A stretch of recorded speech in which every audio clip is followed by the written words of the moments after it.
जी, जिनको मैं तो करीब 40 साल से जानता हूँ, त्रिलोक मोहन जी के सत्संग में आते थे, तब से मैं जानता हूँ।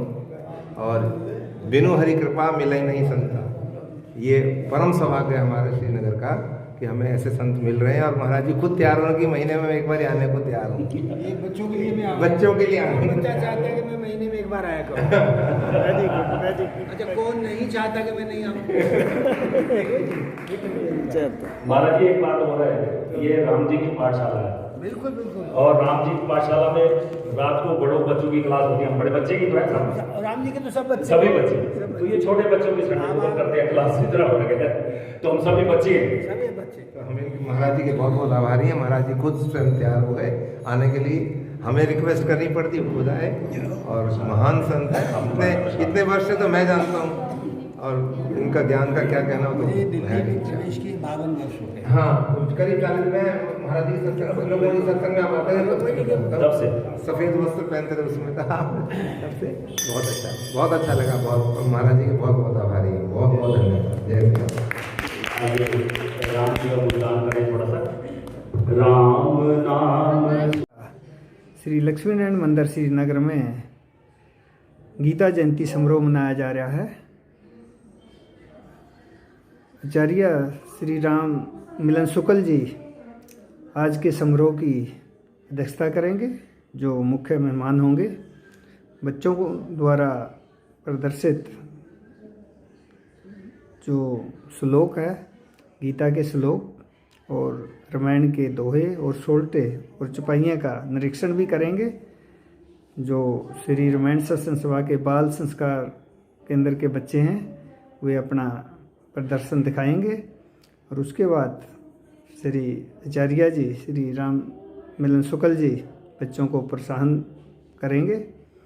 और जो हमारे बीच में पहुंच चुके हैं, अभी हम बच्चों द्वारा प्रदर्शित कुछ गतिविधियां को देखते हैं और आपको बच्चों की तरफ ले चलते हैं। ग्लानिर्भवति भारत अभ्युत्थानम् अधर्मस्य तदात्मानं सृजाम्यहम्।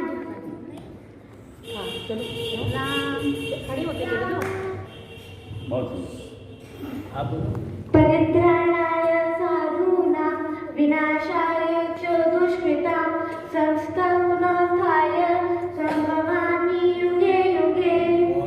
बहुत सुंदर। अब ऋषि बजा कलेक्टिंग करेंगे, ताली बजाएंगे। नैनं छिन्दन्ति शस्त्राणि नैनं दन्ति पावकं न चैनं वेदन्त्यापो न शेष्यति मारुतः। बच्चों, गीता का श्लोक के बाद अब जो है बच्चे रामायण की चौपाई सुनाएंगे। कारण क्या है महाराज जी, हमारे रामायण का ज्यादा प्रचार है, पर फिर भी थोड़ा बहुत बच्चों को जो तैयारी करा सके। गीता, मानस, स्वाध्याय, सत्संग तीनों। जी जी। गीता बोलो, मानस बोलो, सेल्फ स्टडी, सत्संग, कुछ 4 शब्दों का सत बनाए हुए सत्संग। जी जी। अब मैं श्रीमुन से कहूँगा रामायण की चौपाई बोलेंगे। राम सिया राम करना शुरू करो। राम सिया राम जय जय राम। राम सिया राम जय जय राम। मंगल मंगल हारी प्रभु सुदशरथ अजीर बिहारी। राम सिया राम जय जय राम। राम सिया जनक सुता जग जननी जानकी अति प्रिय करुणा निधान की। ताके जुगपद कमल मनावई जासु कृपा मिल गति पावई। राम सिया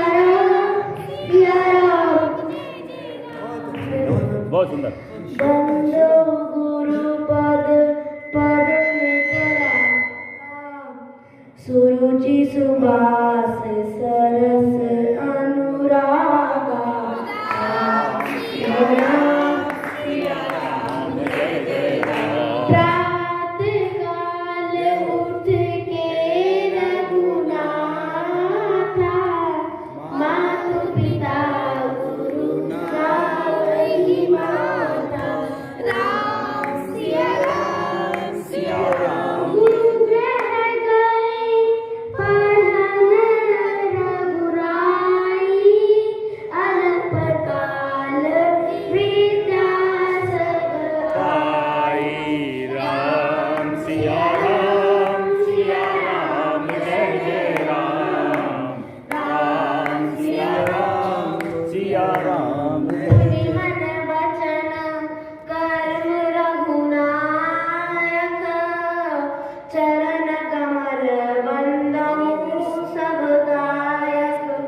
विपत्ति भगत विपत्ति भंजन सुखदायक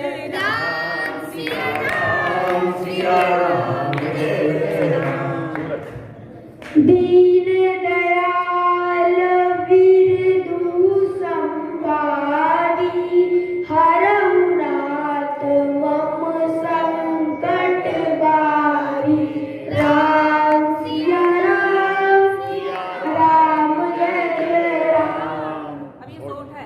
छोटा बोलेंगे बच्चे।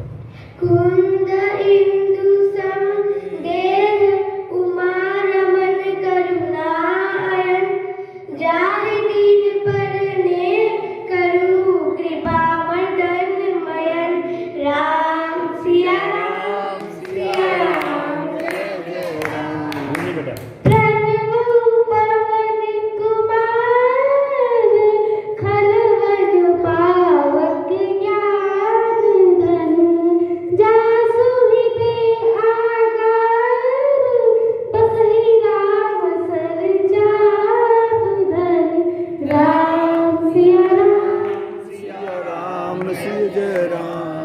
बंदौ गुरु पद कंज कृपा सिंधु नर रूप हरि महामोहतम पुंज जासु वचन रवि कर निकर राम सिया राम जय जय राम। ऋषि लास्ट में बच्चा जय ऋषि। अतुलित पंजाबम हेम शैलावदेयम धनुध्वन विशालम वानरामधीशम ज्ञानिनाम अग्रम ज्ञानिनाम अग्रण्यम सकल गुण सकल निधानम गुण निधानम वानरानम। बेटे लिखा तो लिख बोल देख कैसे बोलो तुम बोलो। बोल के पढ़। अतुलित पंजाबम हेम शैलावदेयम धनुध्वन विशालम ज्ञानिनाम अग्रण्यम सकल गुण निधानम वानरामधीशम रघुपति प्रिय भक्तम वातजातम नमामि। सबसे बड़ी बात है कि आपको बोलना आना चाहिए, चाहे देख के बोलो चाहे बिना देख के बोलो। अभ्यास तो होता रहेगा, अभ्यास तो बाद में चलता ही रहेगा। हाँ जी महाराज। सबसे छोटा बालक ही है ना। हाँ जी इन बाल संस्कार मंडल में। जी जी खड़े हो जाओ तुम। बेटे खड़े हो। आपका नाम क्या है? शिवम। हाँ, उसके लिए 5 साल का होगा। हाँ जी इतना ही 5 हैं? 7 कोई बात नहीं, सच बोलता है। 2 साल बढ़ा दिए। अच्छा बड़ा देखो, ये बच्चे की सत्यता का, सरलता का, निर्भीकता का प्रमाण पत्र है। जी आप बैठ जाओ बच्चे। डॉक्टर ये जितने बच्चे बैठे ना, ये बड़े भाग्यशाली हैं। हमें तो कोई बताने वाला नहीं था, कोई स्कूल भेजने वाला नहीं था, हैं? और आपको तो मम्मी ने, पापा ने सत्संग के माध्यम से संस्कार, ये बाल संस्कार मंडल है ना, ये जी मंडल। बाल संस्कार। तो सबसे बड़ी बात है, मंडल कहते हैं घेरे को, सर्किल बोला के। और बाबा जी के हाथ में होता है कमंडल। मंडल माने घेरा, और बाबा जी के हाथ में कमंडल। तो कमंडल वाला बाबा सबको घेर लेता है। जहाँ जहाँ से निकलेगा ना, तो सब लोग उसको राम राम करेंगे। अब राम राम करेंगे, उसको बदले में क्या करेंगे? सब खुश रहो, प्रसन्न रहो, आयुष्मान रहो। तो आपने तो 2 शब्द कह दिए राम राम, और उसको कहना पड़ेगा खुश रहो, आयुष्मान रहो, प्रसन्न रहो, बुद्धिमान बनो। तो कहने का तात्पर्य है कि आप 2 बार राम राम कहते हो, और वो आपको अनेक बार आशीर्वाद की झड़ी लगा देता है। तो ये भारत में परंपरा है, और जगह तो इतना ही होता है, बोलते नहीं है, हाथ मिलाया, ऐसे किया और चल दिए। लेकिन यहाँ क्या है देखो, जैसे आप लोग दौड़ के प्रसन्नता से, मैं दीपक जी, मैं तो मुझे बीमारी है सत्संग में जाने की और सत्संग करने की, और मुझे कोई रोग नहीं है। तो मैं सुबह से निकला, सुबह गया अपनी पाठशाला में, फिर पश्चिम बिहार आया, तो वहाँ गीता जयंती के संदर्भ में, और फिर मैं यहाँ लगभग 6:20 पे आ गया। तो उसका लाभ ये मिला कि हमें आरती का दर्शन का सौभाग्य, और ये छोटे छोटे बच्चे मेरे सामने आए और हमसे कहते थे, तो ये कागज में चौपाई हम बोलेंगे, हम बोलेंगे। तो ये बच्चों में सहज स्वाभाविक उत्साह का दर्पण है। किसी बच्चे को आप जबरदस्ती कराओ तो उसके हृदय का उत्साह दब जाता है, और बच्चे अपने मन से करते हैं ना तो उनके चेहरे पर एक प्रफुल्लता होती है। अभी हमें कोई भी बच्चा, अभी हमारे 20 तारीख से प्रतियोगिता हुई, और ऐसे विदाउट एनी हेजिटेशन, बिना किसी संकोच के कोई भी बच्चा नहीं बोला। जबकि स्कूल की प्रतियोगिता श्लोकों के बच्चों की अलग थी, लिखित प्रश्नोत्तरी अलग थी, भाषण की अलग थी, और उनको उनके सबके टीचर ने, माता पिता ने प्रिपेयर कराया। लेकिन इस सत्संग का प्रभाव है। और देखो गीता जयंती के उपलक्ष्य में है, लेकिन कुछ गीता के श्लोकों का गीता के श्लोकों का अक्षरशः अनुवाद रामचरितमानस में गोस्वामी तुलसीदास जी ने किया। जैसे एक बिटिया ने बोला, यदा यदा हि धर्मस्य ग्लानिर्भवति भारत अभ्युत्थानमधर्मस्य तदात्मानं सृजाम्यहम्। अब इसको तुलसीदास ने कैसे लिखा?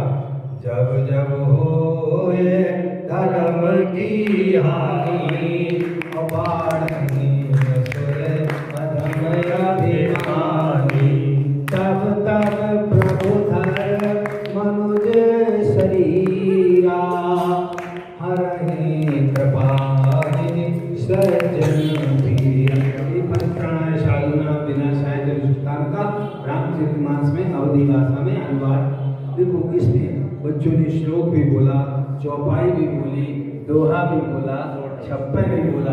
देखो चूंकि हम आप लोगों ने सुना तो हमें सब पता है किस बच्चे ने श्लोक बोला, किसने चौपाई बोली, किसने दोहा बोला, किसने छंद बोला। तब हमको खुदे नहीं पढ़ेंगे तो हमें क्या पता।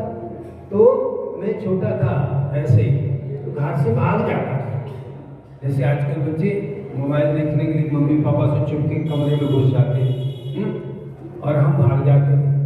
तो हमारी दादी ढूंढती थी, पिताजी तो थे छोटे में चले गए हमको छोड़ के बड़े पिताजी के पास।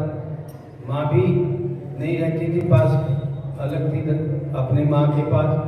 अब रह गए हम। दादी थी वो भी विडो थी। अब उनको ये थी कि खेलने जाएगा तो बिगड़ ना जाए, तो मेरी बहुत पिटाई होती थी।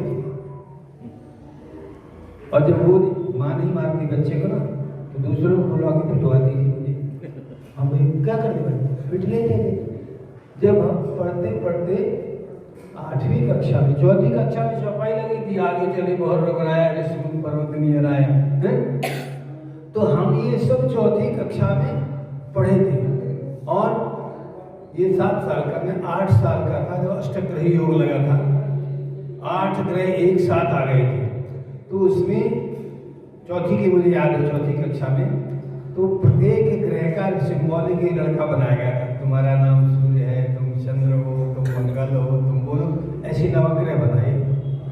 तो एक बच्चे को केतु का रोल दिया गया और उसे याद नहीं हो रहा था। ये प्रतिभा की बात हो, ललक की बात हो। अब जो उनको तैयार करा था वो परेशान, सबने अपना मन याद कर लिया। हमने उसका सुनकर दिया, मेरा नाम था ही नहीं उस टीम में। और वो परेशान था कि सब बच्चों ने याद कर लिया, इतना बुद्धू इसको याद नहीं होता, जान छोड़ाना चाहता था। तो हमने कहा हम सुनाएं, उसने सुना तो हमने सुना दिया अपना पूरा रोल। और रोल क्या था उनको भी सुना दे सब। नाम मेरा केतु है, निश्चित वंश की मैं शान हूँ, कट गया शीर्ष बांधने को कोन में धनवान लूं, चरण शपथ की खाकर कहता पूरा कर दिखलाऊंगा, उच्च जाति को दूध छठी का याद अवश्य कराऊंगा। तो राहु केतु चंद्रमा सूर्य को कसते ना, तो मैंने सुना दिया। अब तो उस टीचर जो पेपर करा रहा था उसकी जान में जान आई, उसको तो मेरा नाम सेलेक्ट कर दिया। और उस दिन से ठाकुर जी की ऐसी कृपा, पहले तो डिस्ट्रिक्ट लेवल पर था, फिर स्टेट लेवल पर कंपटीशन हुआ, और उस दिन से आज तक मुझे पीछे मुड़ करके नहीं देखना पड़ता। तो भगवान जिसको निखारना चाहता ना, तो वो पत्थरों के बीच में भी धूप की तरह उसकी हिफाजत करता है। तो मुझे बड़ी खुशी इस बात की है कि तुम्हारे पास मंदिर की व्यवस्था है, पुस्तक की व्यवस्था है, माता है, पिता है, सत्संग की व्यवस्था, बस कुछ नहीं। तो एक संत जी आते थे हमारे यहाँ, उनका नाम था पथिक जी। नाम कुछ नहीं जानते थे, उनका उपाधि पैदल चलते थे। तो मैं उनके आश्रम में भाग जाया करता था और वहीं बना रहता था 2-4 दिन। था नहीं कोई घर में, पिटने से अच्छा संतों के यहाँ वहाँ प्रसाद खा लिया। और सच बता रहा हूँ 2-2 दिन मटर का साग, चने का साग, तेल खा करके मैं बड़ा, आज भी मुझे याद आती तो आंसू आ जाते। लेकिन वो शायद संतों ने निष्ठुरता की सीपी में मेरे जीवन के मोती को पाला। तो आज मुझे बड़े गौरव के साथ, गर्व के साथ नहीं, गौरव के साथ मैं कहता हूँ अपने ज्ञात अज्ञात गुरु शिव चिंतकों, संतों, महंतों, ग्रंथ के प्रसाद के स्वरूप में आज मैं विश्व के किसी भी देश में मुझे कोई भेज दे और कोई भी टॉपिक दे दे, मुझे 1 मिनट नहीं सोचना पड़ता है। तुरिया वाचा मनुष्या वदंती। एक बार की बात है, गणेश शंकर शास्त्री थे, आप सब लोग जानते, पुराने मानस मंदिर के। तो उनके पास कोई विदेश का आदमी आ गया। विदेश के लोग क्या, जो भारतीय मूल के गए, वो यहाँ से लड़कों को, पंडितों को पकड़ ले जाते मंदिर में पुजारी के नाम पर, उनसे कमिटमेंट कर लेते। वो बेचारे बंदा मजदूर से रहे थे। एक आया, उनसे कहा मुझे अच्छा चाहिए, तेजस्वी बोलने चालने का, और उनको कोई नहीं मिला। उन्होंने हमारा नाम बताया और फ़ोन पे बात हुई। बोले चलो मैं चलूँगा। क्या कितने पैसे थे? मैंने पैसे कहाँ से बीच में आ गए ये बताओ। विदेश चलने के लिए हम तैयार हैं, लेकिन पैसे बीच में कहाँ से आ गए ये बताओ। अब वो बेचारा परेशान हो गया। मैंने कहा देखो, तुम्हें हमारी ज़रूरत है तो तुम हमें ले जाओ, और नहीं तो हम मरघट से पनघट तक कहीं भी बोलने को तैयार, मुझे डर नहीं लगता, कोई भी विषय दे दो। तो वो आदमी मुझे ले गया कि ऐसा सस्ता आदमी तो मिलेगा नहीं भारतवर्ष में, जिसको पैसे भी नहीं चाहिए, सुविधाएं भी नहीं चाहिए। तो जब उसने देखा, उसने 1 सप्ताह मेरा प्रवचन कराया और उसके पहले उसने प्रचार कर दिया भारत से संत आ रहे, महात्मा आ रहे।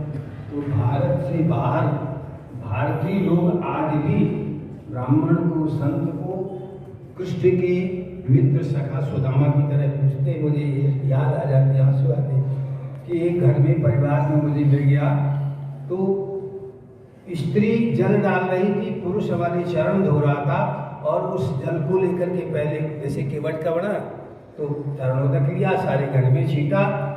आज ये गौरव भारतीय आचरण प्रधान व्यक्तियों को मिला है, तथाकथित साधुओं को नहीं मिलता है। जो जाते बाद में पहले स्ट्रक्चर खड़ा करते हैं, मनी ट्रांसफर कैसे करेंगे? हम तो कभी कभी दीपक जी से कहते हैं मेरे मोबाइल में पैसे नहीं है, खर्च कर दिए, है ही नहीं डलवाने की, तो कहते थे हम डलवा देंगे। लोग कहेंगे तुम बड़े विचित्र आदमी हो, किसी के भी पैसे के लिए कहते मोबाइल नहीं, किसी से कहते टोपी खो गई है, किसी कहते हैं कि टिकट के पैसे नहीं है। तो भैया सीधा आदमी कभी टेंशन लेके नहीं रहता है। तो हमारी प्रतियोगिता में 3 सब्जेक्ट थे, गीता से मोह की निवृत्ति, और तनाव से मुक्ति होने का सबसे सरल साधन गीता, और गीता में राष्ट्रीय चेतना। तो राष्ट्रीय चेतना पर सब बोल नहीं पाते।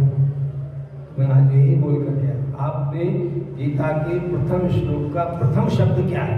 धर्म है, धर्म क्षेत्र कुरुक्षेत्र। और गीता के अंतिम श्लोक का अंतिम शब्द क्या है? मम। धर्म क्षेत्रे कुरुक्षेत्रे समवेतायुत्सवा मामका पांडवाश्य किम कुरुर्तजा। इंग्लिश में ए, लास्ट में जैन, हिंदी में आ, लास्ट में क्या।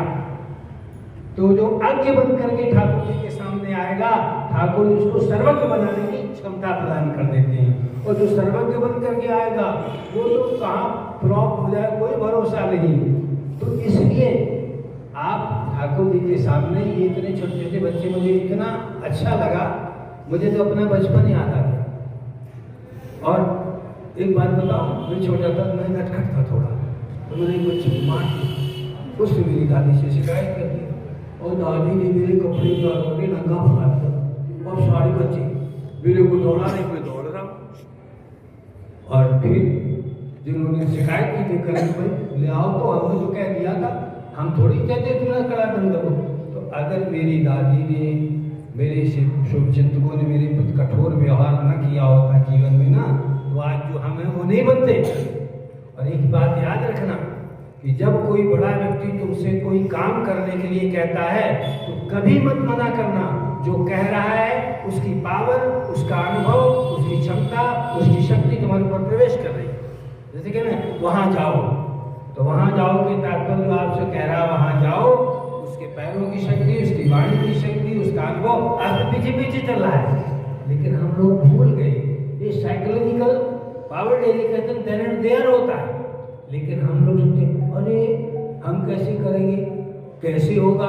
अरे उस परमात्मा में जो गुण हैं वो मनुष्य मात्र में, स्त्री पुरुष कोई भी जिसको मानव वो सारे गुण है उसमें।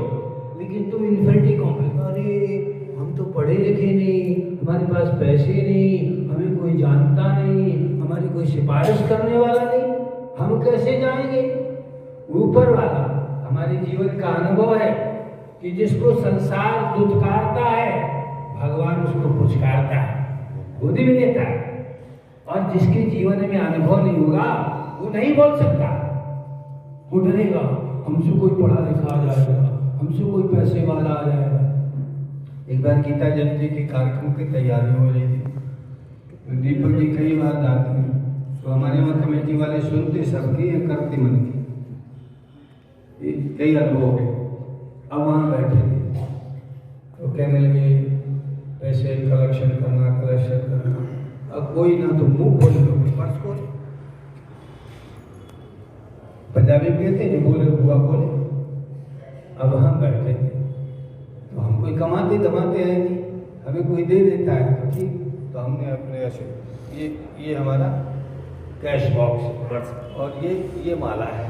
तो हम कहा करते हैं कि जिनके पास माल होता है उनको मलाल होता है, और जिनके पास माला होती है वो माला माल होता है।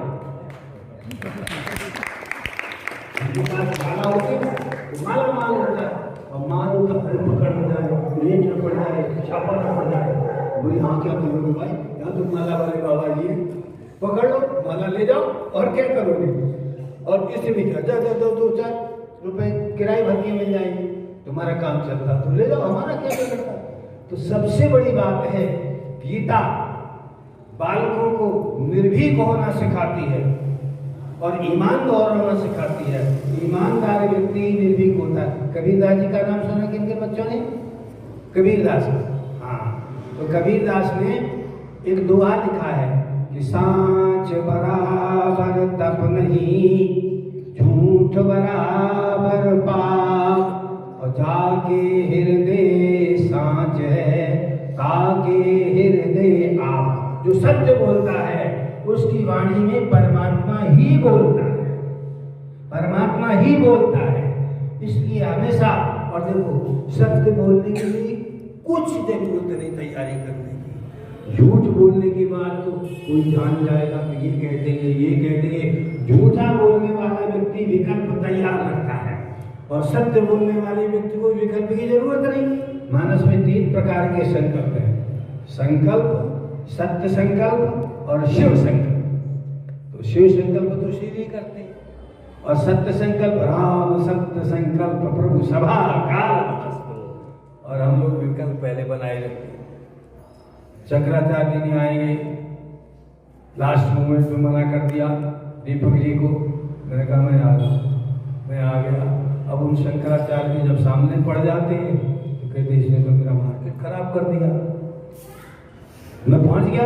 वो एक बार थे मजमा लगा, अब शकल भगवान ने ऐसी बनाई है कि तुरंत कहते महाराज जी मंच पे आ जाओ, और उनके सब चेले चाटे बैठे थे, उनको मना कर दिया था। तो इशारा किया, मैं पहुंच गया, मंच पे बैठ गया।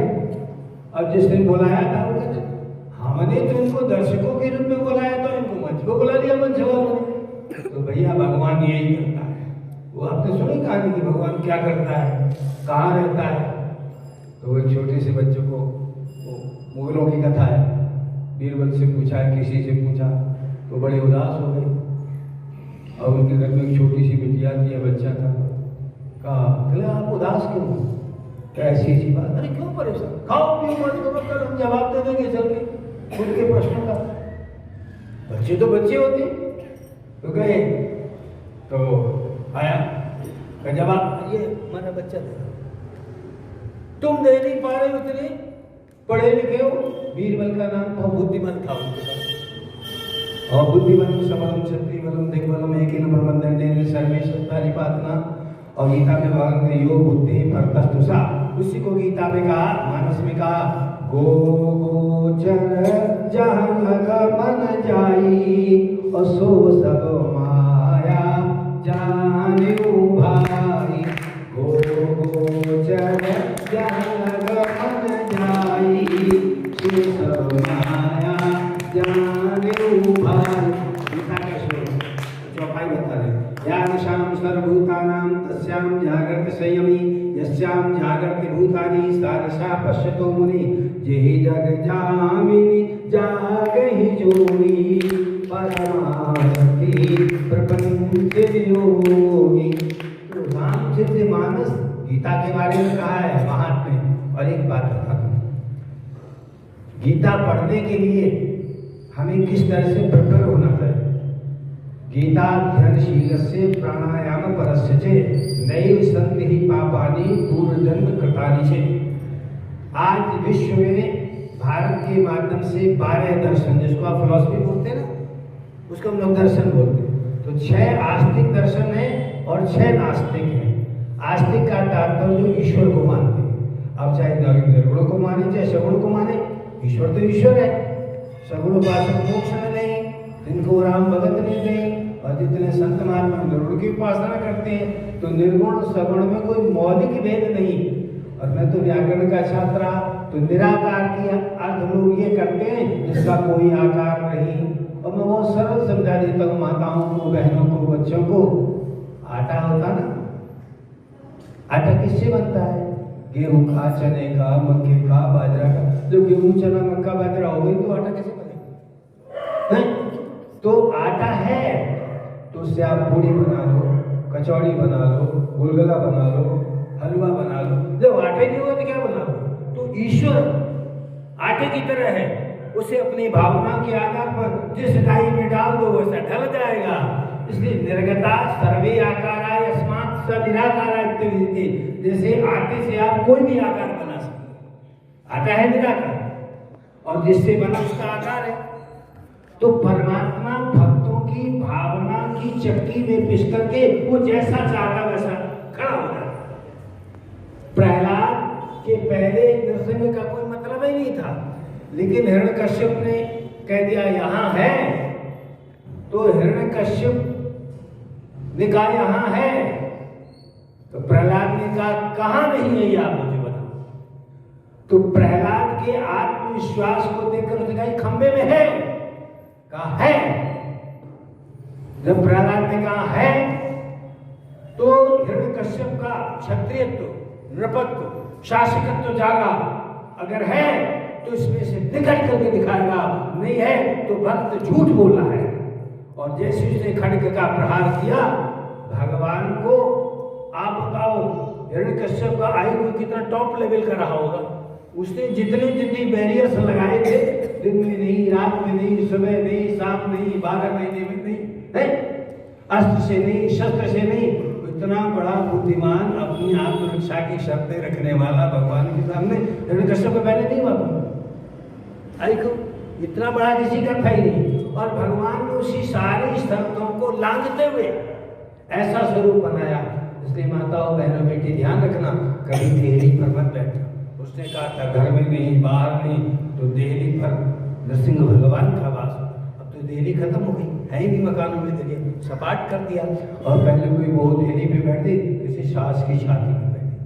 जिस घर में बहू देहरी पर बैठेगी लक्ष्मी नाराज हो जाती है। लक्ष्मी नारायण की पत्नी है ना, और नारायण है, और नारायण ही नरसिंह बने हैं, तो लक्ष्मी और नारायण की कृपा चाहिए तो देहरी को संस्कार करें। जब गृह प्रवेश होता है ना, तो हम लोग कहते हैं स्त्री को पहले बायां पैर अंदर रखना चाहिए, पुरुष को दायां रखना चाहिए। और इसी देहरी दीप का न्याय का दर्शन दिया गोस्वामी तुलसीदास ने कि राम नाम मण दीप धर जीह देहरी द्वार, तुलसी भीतर बाहिर जो चाह से उजियार। तो मैंने वहां बोला धृतराष्ट्र की बात बताने, धृतराष्ट्र वाचन गीता का पहला श्लोक धृतराष्ट्र बोलता है। और आप लोग 100 में से 99.9% यही जानते हो कि धृतराष्ट्र कौरव का पुत्र था, अंधा था। वह भी एक अर्थ है, लेकिन वह ही नहीं है। धृतराष्ट्र एक विशेष प्रकार की विचारधारा का प्रतिनिधित्व करने वाला व्यक्ति है। और धृतराष्ट्र को हम कैसे व्युत्पत्तिवाद से सिद्ध करते हैं? और आज के पहले आपने किसी गीता के व्याख्याकार से नहीं सुनी होगी बात। धृतम राष्ट्रम, जैसे आप वस्त्र धारण करते हैं ना, तो जो राष्ट्र को धारण करता वह धृतराष्ट्र है, और राष्ट्र जिसको शासक के रूप में धारण करता है वह धृतराष्ट्र है। और इस सिद्धांत को कोई दुनिया का आदमी काट दे तो हम उसके चरणों तक ले लेंगे। लेकिन अब तो धृतराष्ट्र एक सिंबल हो, किसी को धृतराष्ट्र से लड़ने को तैयार हो जाए। और धृतराष्ट्र का बल कितना था पता है? एक बार भगवान ने धृतराष्ट्र के सामने सारी बातें रखी, तो पांडवों में सबसे ज्यादा बली भीम थे। धृतराष्ट्र जानते थे अगर भीम को खत्म कर दिया जाए तो चारों भाइयों का बल साइकोलॉजिकल वो डोमिनेट हो जाएगी। तो उन्होंने कहा एक काम करो, मैंने जीवन भर मेरे पुत्र दुर्योधन ने बहुत अन्याय किया है पांडवों के साथ, एक बार भीम को मेरे सामने ला दो, मैं उससे गले लगना चाहता। पंजाबी में चप्पे बात। भगवान जानते थे, भगवान धृतराष्ट्र की कुटिलता को, जटिलता को जानते थे। उन्होंने भीम की प्रकृति का लोहे का भीम बनाया, और भीम को जब धृतराष्ट्र के सामने खड़ा किया तो जोर से उसने कि लोहे का भीम चूर चूर हो गया, चूर हो गया। तब पांडवों को पता लगा, राम ने और कृष्ण ने दोनों काम एक ही किए हैं। विभीषण सामने आया और रावण ने शक्ति का प्रहार किया, विभीषण को रावण ने ऐसे कर दिया, खुद अपनी छाती लगा दी। भीम को आगे करने के लिए जटिलता से, कुटिलता से धृतराष्ट्र समाप्त करना चाहता, नहीं तुझे मसल दूंगा, तुझे चूर चूर कर दूंगा। भगवान जानते थे, लेकिन लोक दृष्टि में धृतराष्ट्र के भीतर का असलियत सबके सामने लाना चाहते थे। जैसे भीम आगे बढ़े तो भीम को इधर कर दिया, लोहे का भीम जैसे रोबोट टाइप होता है खिसका दिया, और वो तो कुटिलता जटिलता उसने इतनी कस के पकड़ा कि लोहे का भीम चूर चूर हो गया। तब पता चला कि दिव्य बालक राखो महतारी, करम सदा दिन की रखवारी। ये राम की रक्षा और कृष्ण की रक्षा के तरीके अलग अलग है, रक्षा तो दोनों करते हैं अपने भक्तों की। इसलिए तुम सब बच्चों को मेरा बहुत अशेष स्नेह साधुवाद, और उसके साथ साथ तुम्हारे माता पिता को, जितने लोग बैठे हैं सबको मैं इसलिए प्रणाम करता हूँ। मैंने दीपक महाराज को केवल एक बार कहा, लोग तो दाएं बाएं करते, बाबा जी जब मर्जी होता कहते सत्संग करा लो, मुझे बुला लो, नहीं बुला तो मैं आ रहा हूँ, मान न मान मैं तेरा मेहमान। और मैंने इनसे कार्यक्रम चल रहा है, चाहे आप 10 मिनट के लिए व्यवस्था करो, ताकि ये जाएगा जो आपने रिकॉर्डिंग बना ली ना, ये हम इनके पास भेज देना, ताकि उनको पता चले ना कि तुम्हारे ही सींग नहीं लगाए हैं। ये छोटे छोटे बच्चा बिना इन्विटेशन के, बिना किसी तैयारी के, बिना किसी प्रतियोगिता के, और इतनी सरलता से, निर्भीकता से बोलते हैं। तो जब इनको थोड़ा सा तैयार करा दे तो कहते हैं खुद फानूस बन के लिए जिसकी हिफाजत हवा करे, वो क्षमा क्या बुझेगी, जिसे रोशन खुदा करे। हम कहते हैं भारत के विद्यार्थी विश्व का भविष्य, भारत का नहीं विश्व का भविष्य है। और गीता के संदर्भ में 2 बातें कह करके देखो, गंगा का नाम सुना है सबने, गंगा जल देखा है, पिया है कभी? तो पूरी गंगा को तो कोई घर नहीं ला सकता, गंगा जल लाते हो, गंगा को नहीं लाते। तो मैं विदेश में भी बोलता कहता हूँ, गीता गंगा से बढ़कर है। गंगा गंगा सागर तक जाती है। गंगा गंगा गंगा को गंगा क्यों कहते हैं बताओ? इसलिए कहते हैं जहां से निकलती है और लक्ष्य सागर पर तब तक चली नहीं जाती, तब तक बहती रहती, चलती रहती, अजस्र धारा। तो गंगा गंगा सागर तक जाती है। गीता द्वीपांतर पहुंच गई, दुनिया के किसी भी देश में आप पूरी गीता को ले जा सकते हैं। और गंगा गंगा सागर तक जाती है और गीता द्वीपांतर पहुंच गई। गीता गंगा से बढ़कर है। गीता जब सिर पर चढ़कर बोलती है तो पूरा विश्व गीता के चरणों में नतमस्तक हो जाता। हम बड़े शान से कहते हैं, अरे मोदी जी जहाँ जाते हैं गीता देते हैं। अरे गीता होती नहीं तो क्या देते तुम भले कह दो अपने गुजरात बना दिया, तुम ये तो नहीं कह सकते गीता आपने बनाई। गीता तो, और दुनिया में इतने बड़ा कोई गीत नहीं लिखा गया। आज मैं विद्यार्थियों से, माताओं से, बहनों से आह्वान करता हूँ कि गीत को इतना बड़ा कर दो कि गीता बन जाए, और गीता को इतना संकुचित मत कर दो तो गीतों में बच के रहेगा, गीता से दूर चले जाओ। बस इस चीज को, गीत में एक मात्रा है, गीता में 2 मात्राएं हैं, तो आपकी 2 मात्राएं हो जाएंगी, एक गीतों की, एक गीता की तन्मात्रा, और परमात्मा अपने भाव पाश में भर करके तुमको इतना प्यार देगा, इतना प्यार देगा कि तुम्हें स्वर्गवासी लगाना नहीं पड़ेगा। स्वर्ग से तो नीचे आता व्यक्ति, अभी इसके कई तहाँ और भी है, सितारों के आगे जहाँ और भी यद गत्तान निवर्तन्ते तत्थाम परमं मम। मानस में कहते जो परलोक यहाँ सुख चाहू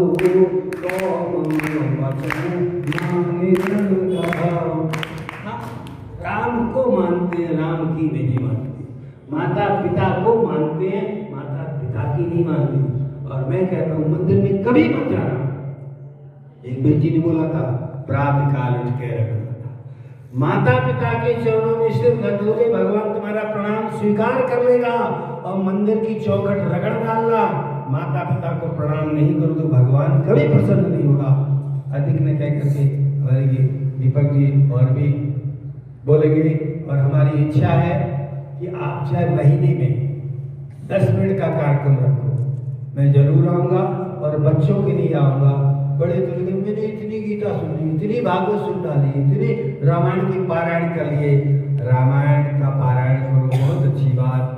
जब गीता और भागवत सत्संग तुम्हारे आचरण में उतरने लगेगा, तुम जहाँ खड़े हो जाओगे वहाँ राम खड़ा होगा, वहाँ घनश्याम खड़ा होगा, वहाँ हनुमान खड़ा होगा, वह विश्वम्भर खड़ा होगा। इन शब्दों के साथ आप सबको प्रणाम, वाणी को विराम। जय श्री राम, जय श्री राम, जय श्री राम, जय श्री श्याम, जय श्री राम, जय श्री श्याम। महाराज जी से प्रार्थना है, अभी व्यास करते हुए बढ़ेंगे। दीपक आज टोटल बच्चों के लिए सभी को नमस्कार। बोलिए श्री कृष्णचंद्र देव की। आज हम लोग गीता जयंती के शुभ अवसर पर यहाँ एकत्रित हैं, और छोटे छोटे बालक और सभी लोग जो हमारे आचार्य रामलक्ष्मण जी और समस्त रामायण मंडल के सभी लोगों को प्रणाम करते हुए सिर्फ कुछ ही समय में गीता जयंती के विषय में हम लोग कुछ बात करते हैं। गीता जयंती को मोक्ष एकादशी कहा जाता है। सभी बच्चे एक बार ध्यान देंगे, मोक्ष क्या है? मोक्ष अभी आप लोगों को इस विषय में नहीं पता होगा, लेकिन हमारे जीवन के 4 पुरुषार्थ हैं, जिसमें धर्म, अर्थ, काम और मोक्ष, ये 4 तरह के पुरुषार्थ हैं जो जीवन में हमें अपने सभी निश्चित कर्मों के हिसाब से करते हैं। और गीता जो है वो हमें यही सिखाती है कि किस तरह से अपने कर्म के अनुसार भक्ति, ज्ञान और वैराग्य, इन 3 मार्गों से कैसे अपने सभी कर्मों को निष्काम कर्म बना के, और जो संचित कर्म है उनसे निपट के अपने आप को कैसे इस प्रकृति से दूर ले जाना है। आपको 2 चीजें सिखाती है गीता, 2 चीजें सिखाती है। सबसे पहले निष्काम कर्म योग। आपको जो भी कर्म करना है वो निष्काम कर्म हो। जब आपका निष्काम कर्म होगा तो दूसरी बात क्या होगी, आप स्वाभाविक हो जाओगे। आप जो प्राकृतिक आपका स्वभाव है आप उस तरह से स्वाभाविक हो जाओगे। तो गीता ये 2 चीजें बताती है। हम लोग आज 5560 साल पहले भगवान कृष्ण ने जो ये गीता, श्रीमद् गीता, भगवत गीता जो कुरुक्षेत्र में, उस कुरुक्षेत्र के मैदान में जो बोली थी, उसको क्यों कहा जाता है कि वो धर्मों के अंदर राजा। एक बार विवेकानंद जी, सभी ने सुना है विवेकानंद जी के बारे में, वो अमेरिका में गए, और अमेरिका में जब वो बैठे किसी एक चर्च में का कार्यक्रम था, और चर्च के अंदर जब उनको बुलाया गया तो जानबूझ के गीता को सबसे नीचे रखा गया, और उसके ऊपर सारे ग्रंथ, जितने भी ग्रंथ थे वो रखे गए, और उनको जाके कहा गया कि देखिए आपका ग्रंथ तो सबसे नीचे है। तो उन्होंने कहा कोई बात नहीं। उन्होंने सबसे पहले नीचे का ग्रंथ गीता निकाला, सारे ग्रंथ नीचे गिर गए। तो उन्होंने कहा ये वो आधार है कि जिसके ऊपर बाकी सब कुछ खड़ा है, ये पूरा संसार उस पर खड़ा हुआ।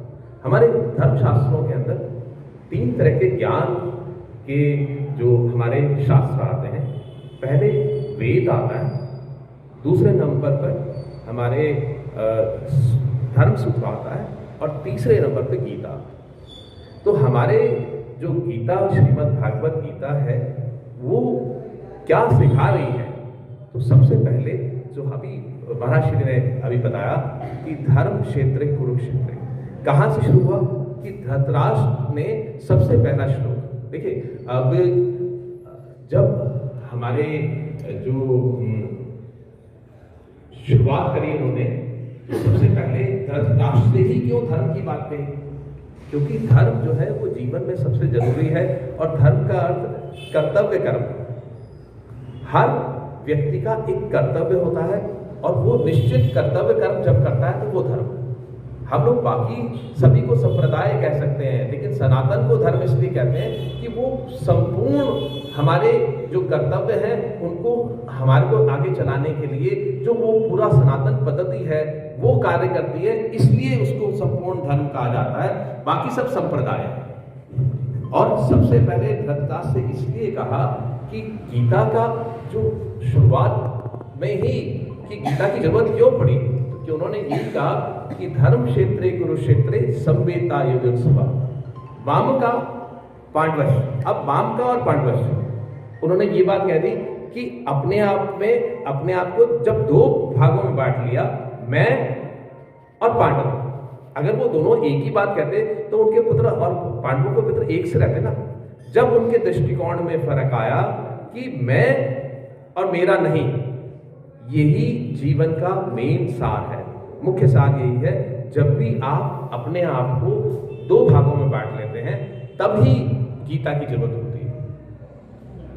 बहुत जो इसकी विषय वस्तु है बहुत ज़्यादा गहरी है, एक एक श्लोक के ऊपर आप पूरा दिन लगा दें तो भी बहुत कम है। तो सबसे पहले गीता की जरूरत यहीं पड़ी, जब आपके दृष्टिकोण में फर्क आया तब वहां से गीता की जरूरत पड़ी। आज श्रीमद् भागवत गीता जो लिखी गई उसका मुख्य उद्देश्य, जो हमारे रचयिता हमारे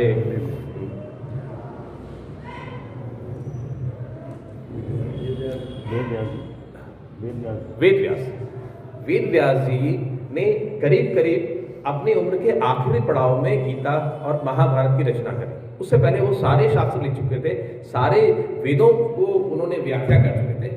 क्या कारण था कि उन्होंने वेद व्यास जी ने एक परिवार के बारे में पूरा सब कुछ लिखा? तो ये वैसे ही था जैसे कोट और निकोट करते हैं, ऐसे ही ये पूरी महाभारत की रचना की गई और उसमें गीता का मेन प्रभाव जो उसमें भीष्म पर्व में दिया गया, उसका मुख्य कारण यही था कि हम लोग जो जीवन में जी रहे हैं उसके अंदर रोज और प्रतिदिन हमारे जीवन में जो महाभारत हो रही है उसको हम कैसे जीतें। पांडव पुरुषार्थ के सहारे और इधर कौरव जितनी बुराइयों के सहारे, इन बुराइयों पे जीत करने के लिए कैसे पांडवों ने इस पूरी महाभारत को जीता, और उसमें भगवान कृष्ण का जब तक सहयोग नहीं होगा तब तक इस महाभारत को जीतना सबसे मुश्किल काम है। इसलिए आप सभी के लिए बहुत कम समय है, इसलिए सिर्फ मैं आपको यही कहना चाहूँगा कि आप अपने जीवन की महाभारत को जीतने के लिए जब तक पांडवों जैसे पुरुषार्थ और अपनी साहस और अपने विवेक के सहारे जब तक आप इन सारी बुराइयों से नहीं लड़ेंगे और इनको नहीं हराएंगे तब तक आप जीवन की महाभारत को नहीं जीत सकते। तो ये एक महाभारत के अंदर पूरा जो गीता का दृष्टिकोण और गीता के विषय में पूरा बताया, तो उसमें सबसे ज्यादा इंपॉर्टेंट यही है कि निष्काम कर्म योग के सहारे आप अपने संचित कर्मों को किस तरह से, ये पूरा फिजिकल पार्ट है, इसके ऊपर हमारी एक रिसर्च चल रही है। कभी एक वीडियो पे मैं आपको सब कुछ दिखाऊंगा किस तरह से न्यूरॉन्स कैसे काम करते हैं और वो न्यूरॉन्स जो हैं वो किस तरह से हमारे इस पूरे शरीर के अंदर, हमारे शरीर के अंदर कई अरब न्यूरॉन्स हैं और वो किस तरह से काम करते हैं और गीता में कैसे उसके बारे में वर्णन आया है। तो इन सभी के बारे में हम लोगों ने एक वीडियो पूरी हम लोग बना रहे हैं बच्चों के लिए। कुछ सब्जेक्ट्स पे हम लोग इन सब लेसन्स को बना रहे हैं, तो हम कभी बैठेंगे तो आपको पूरा प्रोजेक्टर पे ये सब कुछ दिखाएंगे। लेकिन मेरा सिर्फ आप सभी बच्चों से और सभी जो जितने भी यहाँ लोग एकत्रित हैं, सिर्फ यही है कि आप अपने जीवन में दृष्टिकोण परिवर्तन करें। जिस दिन दृष्टिकोण में आप मेरा और दूसरे का सिर्फ एक हो जाएंगे, उस दिन आपकी सारी समस्याएं दूर हो जाएंगी। उस दिन गीता पढ़ना और गीता को समझना सफल हो जाएगा कि जिस दिन मेरा और मेरा नहीं, जिस दिन आप उसको छोड़ देंगे। बोलिए कृष्णचंद्र देव भगवान के बिहारी लाल की जय। महाराज जी, मैं आपसे बताना चाहूँगा कि ये बच्चे जो 4 महीने से आ रहे हैं, और पहले बच्चे शायद अपने YouTube के ऊपर जो है कार्टून ढूंढा करते थे, आजकल बच्चे स्टोरियाँ ढूंढते हैं हमें सुनाने के लिए। कितना बड़ा इम्प्रूवमेंट है। 4 महीने से बच्चे आ रहे हैं। इनके माँ बाप को भी बहुत बहुत धन्यवाद हम देना चाहते हैं, जो बच्चों को जो है बच्चों को भेज के यहाँ उनके अंदर संस्कार पैदा करने की कोशिश कर रहे हैं और हमें सेवा करने का मौका दे रहे हैं। बोलिए राजा रामचंद्र महाराज